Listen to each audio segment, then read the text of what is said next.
చైతన్య రథం వీక్షకులకు స్వాగతం, నమస్కారం. మాజీ మంత్రి బీఆర్ఎస్ నేత జగదీష్ రెడ్డి తమ పార్టీ నేతలు చేసిన తప్పుల్ని కప్పిపుచ్చుకోవడానికి ఇరుక్కున్న పోయిన పరువుని కాపాడుకునే ప్రయత్నం చేస్తూ మీడియా మీద, చంద్రబాబు నాయుడు గారి మీద, తదితరుల మీద విమర్శలు చేస్తున్నాడు. ఆయన ఎందుకు ఏంటి అనేది అందరికి తెలిసిందే. తెలంగాణ ప్రజలను ఇంకా మభ్యపెట్టి భావోద్వేగాలు రెచ్చగొట్టి తమ పార్టీ నాయకులు చేసిన తప్పుల్ని కప్పిపుచ్చే ప్రయత్నంలో భాగంగానే ఆయన అలా మాట్లాడాడు. స్పష్టంగా అర్థమవుతుంది. ప్రజల అమాయకులు కాదు జగదీష్ రెడ్డి గారు, అర్థం చేసుకోలేనంత, తెలుసుకోలేనంత అమాయకులు కాదు. మీకేమైనా ఉంటే మాట్లాడుకోవచ్చు, ఖండించవచ్చు. మీ దగ్గర కూడా పేపర్లు ఉన్నాయి, టీవీలు ఉన్నాయి, పత్రిక ముఖంగా మాట్లాడవచ్చు, వీడియోలో కూడా మాట్లాడవచ్చు. మీకు చంద్రబాబు నాయుడు గారికి సంబంధం ఏంటి? లేదా ఫోన్ ట్యాపింగ్కి చంద్రబాబు నాయుడు గారికి సంబంధం ఏంటి? మీరు ఆయన ఫోన్ ట్యాపింగ్ చేపించి మీరు మాట్లాడటం ఏంటి? జగదీష్ రెడ్డి గారు మాట్లాడటం వెనక గల నేపథ్యం ఏంటి? ఆయన ఎందుకు మీడియా మీద పడుతున్నాడు? జర్నలిస్టుల మీద ఎందుకు అలా విసుగుపడుతున్నారు? అడిగి తెలుసుకుని ప్రయత్నం చేద్దాం. వివరించడానికి సీనియర్ జర్నలిస్ట్ దుర్గా కుమార్ గారు ఉన్నారు. వారిని అడిగి మరిన్ని విశేషాలు తెలుసుకుందాం. సార్ నమస్తే. నమస్కారం బ్రహ్మగారు, మన చైతన్య రథం వీక్షకులు కూడా. మాజీ మంత్రి బీఆర్ఎస్ నేత జగదీష్ రెడ్డి గారు ఆయన మాట్లాడిన తీరు చాలా అభ్యంతకరంగా ఉంది, ఆక్షేపణీయంగా ఉంది. జర్నలిస్టులని, మీడియాని తిడుతూనే అవసరం ఇంకా దాడులు చేస్తామంటున్నాడు. చంద్రబాబు నాయుడు గారిని, బీజేపీ వాళ్ళని, రేవంత్ రెడ్డి గారిని కూడా తిడుతున్నాడు. ఆయన మాటలను ఎలా చూస్తారు, ఎట్లా విశ్లేషిస్తారు? ఇవాళ మీరు అన్నట్టు జగదీశ్వర్ రెడ్డి మాట్లాడిన మాటలు బీఆర్ఎస్ అంటే నైజానికి భిన్నంగా అనిపిస్తున్నాయండి. ఇప్పుడు అది ఉద్యమ పార్టీ, అనేక ఆటుపోట్లు తిన్న పార్టీ. ఆ రోజుల్లో కూడా కేసీఆర్ గారు ఇలాంటి భాష ఉపయోగించలేదు. 1-2 సార్లు వాడినా కొంత సంయమనంతోనే ఉన్నాడని మనం చెప్పాలి. అందువల్లే ప్రజలు కూడా ఆ పార్టీని 2 సార్లు గౌరవించారు, ఆదరించారు, అభిమానించారు. ఇది మన ఇంటి పార్టీ అనుకున్నారు. అట్లాంటిది ఇవాళ తెలంగాణ ప్రజల రాజకీయ చైతన్యం ఎలాంటిదో తెలిసిన జగదీశ్వర్ రెడ్డి గారు పూర్తిగా తెలంగాణ ప్రజల సంస్కృతి, నాగరికత, వాళ్ళ సంస్కారానికి భిన్నంగా మాట్లాడాడు. అది తెలంగాణ ప్రజలు ఎలా స్వీకరిస్తారు అనేది ఆయన ఎందుకు ఆలోచించలేదో నాకు అర్థం కాల. ఎందుకంటే తెలంగాణలో రాజకీయ చైతన్యం ఎక్కువ. తర్వాత తెలంగాణలో నిందాపూర్వకమైనటువంటి, దౌర్జన్యపూరితమైనటువంటి రాజకీయాలని వాళ్ళు ప్రోత్సహించరు. అంత ఉద్యమం టైంలో కూడా ఎక్కడా కూడా దౌర్జన్యమైనటువంటి సంఘటనలు జరగకుండా మరి ఎంత సంయమనంతో పాటించారో మనం చూసాం. ఏదైనా అలాంటి దౌర్జన్యకర సంఘటన 1 జరిగినా కూడా తెలంగాణ సమాజం వెంటనే దానికి ఖండించింది, దూరంగా ఉంది. అటువంటి పనులు కనుక జరిగితే ఉద్యమంలో మేము ఉండము అనే విధమైనటువంటి సంకేతాలు పంపారు.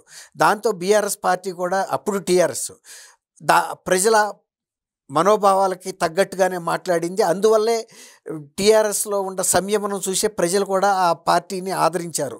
2 సార్లు అధికారం ఇచ్చారు. కానీ 3వసారి ఎన్నికలకు వచ్చేటప్పటికి వాళ్ళ ప్రవర్తనలోనూ, వాళ్ళ నైజంలోనూ, వాళ్ళ వ్యవహార శైలిలోనూ కొన్ని కుంభకోణాల్లో కూడా వీళ్ళ పాత్ర ఉందని వాళ్ళు కొంత అనుమానపడటం వలన ఆ పార్టీని దూరంగా పెట్టారు. అయినా కూడా సొంత ఆ ఇంటి పార్టీ కాబట్టి వాళ్ళు సంయమనం కోల్పోకూడదు. జగన్మోహన్ రెడ్డి గారికి, కేసీఆర్ పార్టీకి తేడా ఉంది అని వాళ్ళు చూపించాలి.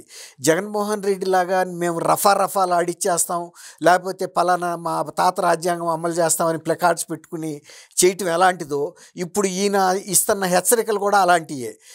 ఇంకా కొన్ని సంస్థల మీద మేము దాడులు చేస్తాం, చంద్రబాబు దీని వెనకాల ఉన్నాడు, రేవంత్ రెడ్డిని పంపిందే చంద్రబాబు.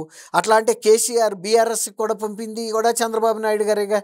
కేసీఆర్ కూడా ఒకప్పుడు టీడీపీలో ఉన్న వ్యక్తే, టీడీపీలో చాలా ప్రముఖమైన వ్యక్తి, టీడీపీలో శిక్షణ ఇచ్చాడు ఎమ్మెల్యేలకి, మంత్రులకు కూడా.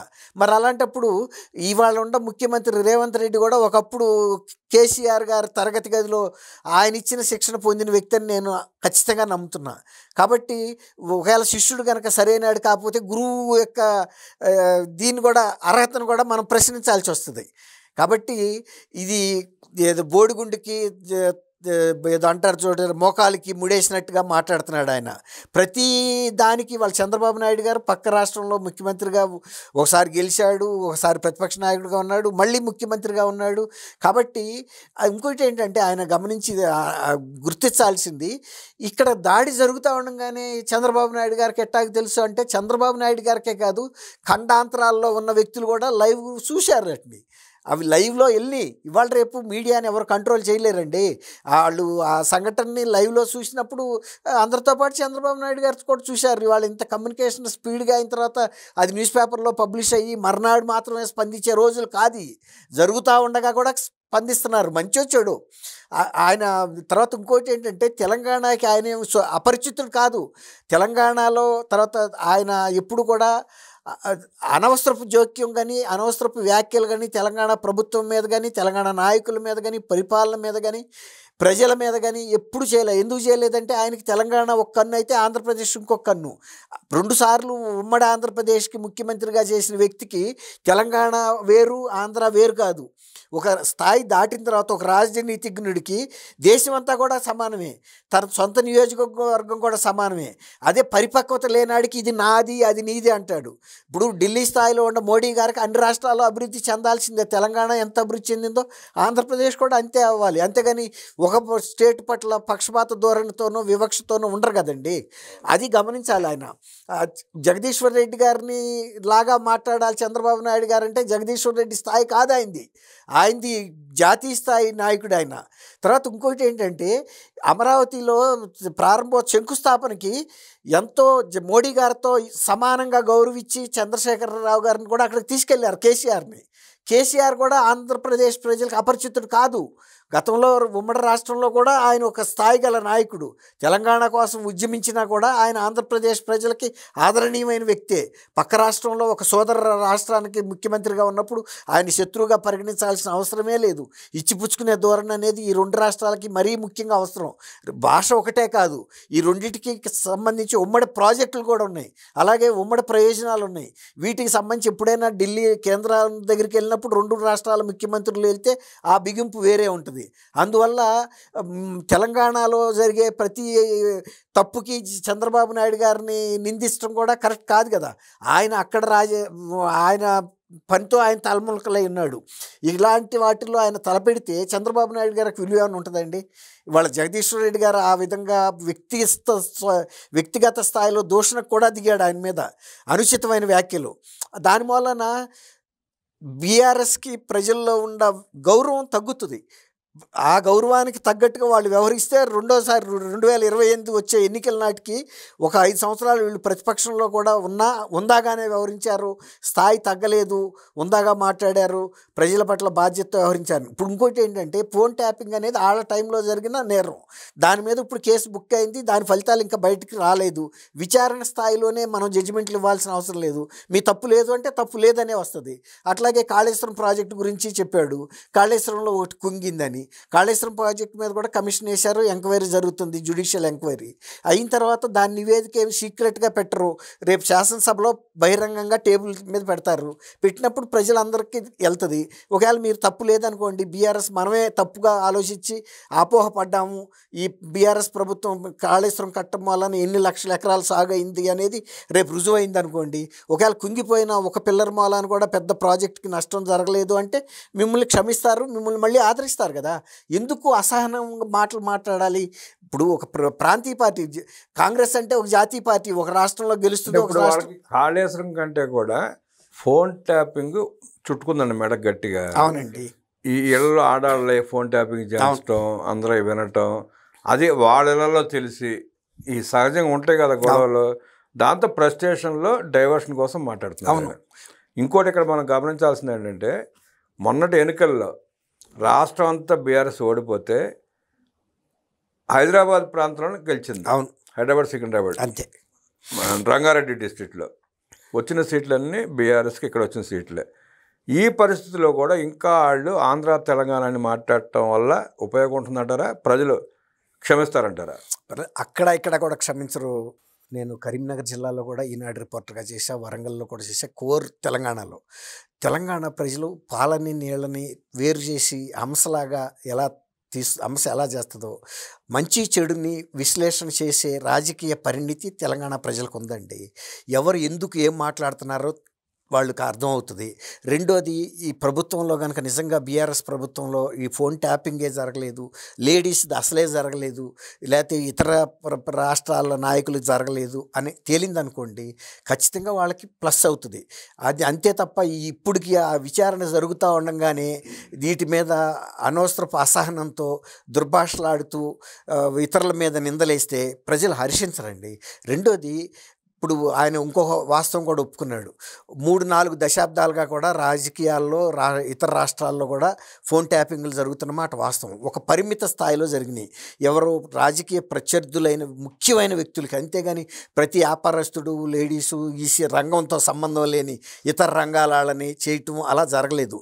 ఇది చాలా విస్తృతంగా జరిగింది. ఎవరైతే చేశారో అధికారులు వాళ్ళ స్వలాభానికి కూడా బ్లాక్మెయిల్ చేసి డబ్బులు సంపాదించారనేది కూడా బయటకు వచ్చింది. ఇది చాలా తీవ్రమైన అంశం. కాబట్టి ఇవాళ అది విచారణలో ఉన్నప్పుడు జగదీశ్వర్ రెడ్డి గారు కూడా ఒక రకంగా మంత్రిగా కూడా చాలా సుదీర్ఘకాలం పనిచేశాడు. కేసీఆర్ గారికి చాలా అంతరంగికమైన వ్యక్తి. మరి ఇవాళ ఆయన మాట్లాడే తీరు అసలు బీఆర్ఎస్ సంస్కృతికి వాళ్ళ నైజానికి కూడా చాలా భిన్నంగానే అనిపిస్తుంది. అందరూ కూడా ఫీల్ అవుతున్నారు. తర్వాత ఇప్పుడు ప్రతిపక్షంలో ఉన్నప్పుడు ఇంత అసహనంగా ఉండాల్సిన అవసరం ఏముంది? ఒకవేళ ఉంటే రేవంత్ రెడ్డి ఉండాలి. ప్రజల అభిమానం మనం ఏమన్నా కోల్పోతున్నామా, సరిగ్గా పనిచేయలేకపోతున్నామా అని. మీరు నిర్మాణాత్మకమైన ప్రతిపక్షంగా ఉండండి. మీరు చేసే విమర్శలు కూడా సద్విమర్శలు ఉండాలి, ప్రజలకు ప్రయోజనకరంగా ఉండాలి. తర్వాత దుందుడుకు మాటలు ఇప్పుడు మాట్లాడొద్దు. ఇప్పుడు ఆయన మాట్లాడతారు. ఇప్పుడు ఎవరో జగన్మోహన్ రెడ్డి స్థాయికి బీఆర్ఎస్ కూడా దిగజారిపోతే మరి చేయగలిగింది ఏమి ఉండదు. ఇప్పుడు ఆ పార్టీ, ఇప్పుడు జగన్మోహన్ రెడ్డి ఉనికి 29 నాటికి అక్కడ ఉండదు. వీళ్ళు కూడా ఇలాంటి దుందుడుకుతో వెళ్తే 28 నాటికి వీళ్ళ పార్టీ పరిస్థితి ఏంటనేది వాళ్ళు అంతర్మదనంగా చేసుకోవాలి. ఇట్లాంటి ధోరణుల్ని కేసీఆర్ గారు కూడా ఖండించాలి. కేసీఆర్ గారు కూడా హెచ్చరించాలి కూడా. ఎందుకంటే ఇప్పటికీ ఆయన పార్టీ పెద్దగా ఉన్నాడు కాబట్టి ఆయన మాట్లాడినట్టే అవుతుంది. ఇప్పుడు కనుక ఆయన ఇలాంటి అన్నింటినీ కనుక అనుమతిస్తుంటే, మౌనంగా చూస్తూ కూర్చుంటే అది పార్టీకి ఆ స్థాయికి తగదనేది నేను అనుకుంటున్నాను.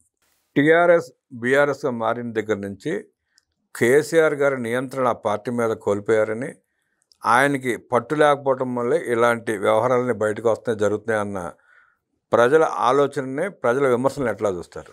అది మీరు అన్నట్టు ఎప్పుడైతే టీఆర్ఎస్ బీఆర్ఎస్ అయిందో ప్రజలకి పార్టీకి మధ్యలో ఇది ఎడం పెరిగిందండి. ఎందుకంటే ఆ సెంటిమెంటు, తెలంగాణ కోసం ఈ పార్టీని మనం 2 సార్లు గెలిపించాము, వీళ్ళు మన వదిలిపెట్టేసి ఢిల్లీ వెళ్తాం, ఢిల్లీ స్కామ్లో కవిత గారి పాత్ర కానీ ఇవన్నీ కూడా ఆర్థిక అంశాలు, తర్వాత వీళ్ళ ఆస్తుల మీద వచ్చినటువంటి వివాదాలు, వీటిని కొంత ప్రజల్లో పార్టీకి దూరం చేసిందండి. ఇప్పుడు ఇట్లాంటి విమర్శల్ని కేసీఆర్ గారు ఆయన మరి చూసి సహించి ఊరుకోవటం మాత్రం పార్టీలో వేరే సంకేతాలు ప్రజలకు వెళ్ళే అవకాశం మాత్రం ఖచ్చితంగా ఉంటుంది. ఆయన నియంత్రణ కోల్పోయారు, ఆయనకి అంటే సంబంధం లేదు అంటున్నారు. పార్టీలో దూరం పెరిగిన మాట వాస్తవం. ప్రజలకి పార్టీకి ఎప్పుడైతే భారత రాష్ట్ర సమితి అయిందో ప్రజలకి గ్యాప్ వచ్చిన మాట వాస్తవం. అందుకే మొన్న ఇంత ఓడిపోవటానికి కారణం. లేకపోతే కనుక నిజంగా కనుక ఆ పార్టీ పేరులో తెలంగాణ ఉంటే అప్పుట్లో కొంతమంది ఒత్తిడి కూడా చేశారు మళ్ళీ పాత పేరు పెట్టుకుందామని. కానీ ఎందుకనో ఆగారు. ఎందుకంటే ఈ ఒక్కసారికే చూసి తొందరపట్టం ఎందుకు, ఈ ఢిల్లీ సింహాసనం మీద మనం కూర్చోగలుగుతామేమో అన్న ఒక ఆశతో. కానీ అది కరెక్ట్ కాదేమో అనిపిస్తుంది. ఒక రకంగా తెలంగాణ మాట లేని పార్టీ ఒక హృదయం లేని శరీరం లాగా అనిపిస్తుంది. అంటే కేసీఆర్ గారికి ఉన్నంత సెంటిమెంట్ తర్వాత తరాలకు ఉండకపోవచ్చు, అంత పట్టు ఉండకపోవచ్చు. కాదు ఇప్పుడు అసలు ఆయన నియంత్రణ కోల్పోయాడు, ఆయన చెప్పినట్టు నడవట్లేదు, పార్టీ మీద ఆయనకు పట్టలేదని చెప్పి అనుకుంటున్నారు ప్రజలు. అంటే అది కొంతవరకు వాస్తవం కూడా అండి. ఈ మధ్యలో తరచూ ఆయన కొంత అనారోగ్యానికి గురవటం, తర్వాత ఆయన నిజంగా కూడా వయోధికుడిగా అవటం, గతంలో అంత పట్టు ఇప్పుడు లేదు. ఆయన నిజంగా ఆ ఉద్యమ టైంలో ఉన్నంత మనిషిలో శక్తి పటిమ కూడా సహజంగా ఎవరికైనా తగ్గుతుంది. రెండో తరం వాళ్ళకి అప్పచెప్పిన తర్వాత పార్టీలో కొంత లెక్కున అంటే ఒక పట్టు సడలింపు అనేది అయితే జరిగింది. కేసీఆర్ గారి నియంత్రణ పార్టీ మీద కోల్పోయిన తర్వాత పార్టీలోని తదుపరి నాయకులు వాళ్ళ ఇష్టారీతిన ప్రవర్తిస్తున్నారు, వ్యవహరిస్తున్నారు. అందుకే ఆ ఉద్యమం నాటు ఉన్న పట్టు లేకుండా పోయింది, మంచి చెడుకి గ్యాప్ వచ్చింది. ఆ ఫలితమే ఈ గొడవలు, అల్లర్లు, ఫోన్ ట్యాపింగ్లు అంటూ విశ్లేషించిన దుర్గాకుమార్ గారికి ధన్యవాదాలు తెలియజేస్తూ నమస్కారం.